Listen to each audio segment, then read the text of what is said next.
60-year-old blockade and hundreds of sanctions imposed under the Trump administration have caused grave shortages of food, medicines, electricity, and other necessities of life. The shortages have greatly exacerbated the impact of the COVID-19 pandemic on the island. The pandemic has virtually eliminated the economically vital tourism industry, greatly reduced remittances, and contributed to major problems in the already limited global supply chain serving the island. In the last day, protests have been taking place in Cuba focused on the shortages and economic deprivations caused by the intensification of the U.S. blockade during the time of COVID. The corporate media in the United States is pointing to these demonstrations as evidence that the people of Cuba oppose the revolutionary government. As always, these outlets are completely distorting the situation and covering up the criminal role of the United States. And they are ignoring the mobilizations held in response by Cubans who support the revolution, as well as the efforts of the top leadership of the country to directly engage with the people in the areas where the demonstrations occurred.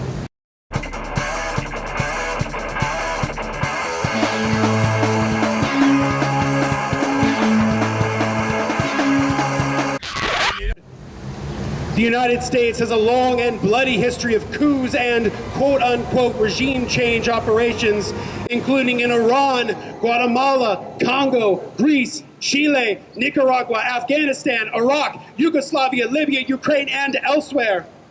Most often in recent years, coups have come in the form of color revolutions, quote-unquote, beginning with what falsely appear to be spontaneous popular protests, following the imposition of extreme sanctions and blockades designed to strangle the targeted country's economy and foment discontent. Like other color revolution coup attempts, such as in Venezuela in 2014, the breakouts of the protests at the same time suggest planning by opposition elements. Since the revolution took power in 1959, Cuba has endured hundreds of U.S.-sponsored terrorist attacks, CIA assassination attempts of its leaders, and a relentless and vicious economic war aimed at cutting off Cuban trade, not only with the United States, but the entire world. My name is Derek Ford. I'm with the Party for Socialism and Liberation, one of the organizers of this rally today. And we felt it was crucial to come out here and expose the lies that the U.S. government and their media are spouting against the Cuban Revolution and about Cuba in general. It is true that there is economic hardship in Cuba. There's a lot of problems. But the idea that it's the fault of the Cuban government is absurd, as if the Cuban government would want rolling blackouts and would want shortages of syringes so that they can't deliver the vaccine that they created to protect against COVID-19. That's just absurd. The reason why there's hardship in Cuba is because of the 60-year-long blockade and embargo against Cuba. And the only reason that there's an embargo and a blockade against a tiny island country, right, is because it's small geographically, but it's large symbolically and politically, because it's right off the coast of the United States and it represents an alternative social and economic system, one that's more just and more equitable for the masses of people. And so we're here to support the Cuban government and the Cuban people in this struggle right now. And we're also here to raise a banner of socialism and to say that things can be different in the United States. And in fact, we have more in common with the people of Cuba and the government of Cuba than we do with the politicians and the media in the United States. And that, in fact, we should look to Cuba as a model for the way that we can construct our society around the needs of people rather than the needs of profit for the few. For more than 6 decades, Washington has sought to inflict the greatest suffering on the people in the hope that would lead to counter-revolution. All of these measures are a form of punishment for Cuba for having broken free after 60 years as a U.S. neo-colony and set out on a course of independent development. No working person in the United States should be fooled. This is the latest manifestation of an imperialist war to destroy Cuban independence and socialism. U.S., hands off Cuba! Hands off Cuba! Hands off Cuba! Hands off Cuba! Hands off Cuba. Peace with Cuba. Those are vital. The same people who are undermining the Cuban Revolution, who are undermining democracy inside of Cuba, the people's democracy who are undermining the will of the Cuban people as it's been expressed for over 60 years in support of socialism. Those same people are the ones here in the United States that are undermining Black Lives Matter, that are benefiting from systemic racism, that are keeping police brutality ongoing, the ongoing slaughter of black people in the United States by the police and by the military. It's the same forces. It's systemic forces of global capitalism, and they're operating everywhere.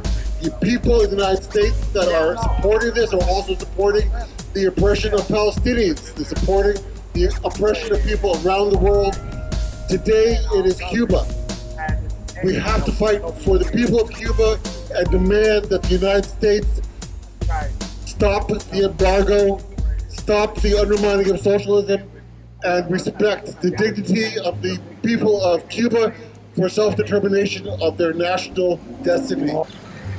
There's a reason why Cuba remains the top choice for medical students to attend Cuban medical schools.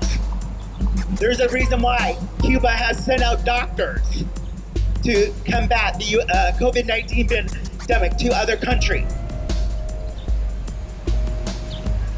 Cuba in the last 20 years has greatly reduced maternal to child HIV transmission, created a vaccine for meningitis, created their own COVID-19 pandemic that has 92% efficacy against the US's for-profit vaccines from Pfizer, Moderna, and Johnson & Johnson. 92 efficacy. Can we get a round of applause for that?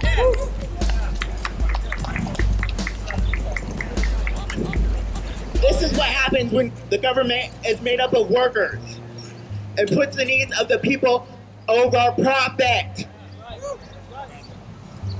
Think about what could be more achieved if these countries were not under US sanctions. The endless possibilities. What we're told about Cuba is that Cuba supposedly needs a democracy. We're told that Cuba lacks a democracy, that they could benefit from being more like the US. Well, what would that look like? If Cuba wanted to be more like the US, would they murder their black people in the street? That would make them more like the US. Would they put millions of people into massive healthcare debt? That would make them more like the US. Would that make them a democracy? If they wanted to put trillions of student debt on their population, would that make them a democracy? No, they're already a democracy. Down with the blockade. Yeah. El pueblo unido jamás será vencido. El pueblo unido jamás será vencido. El pueblo unido jamás será vencido. El pueblo. Unido jamás será vencido.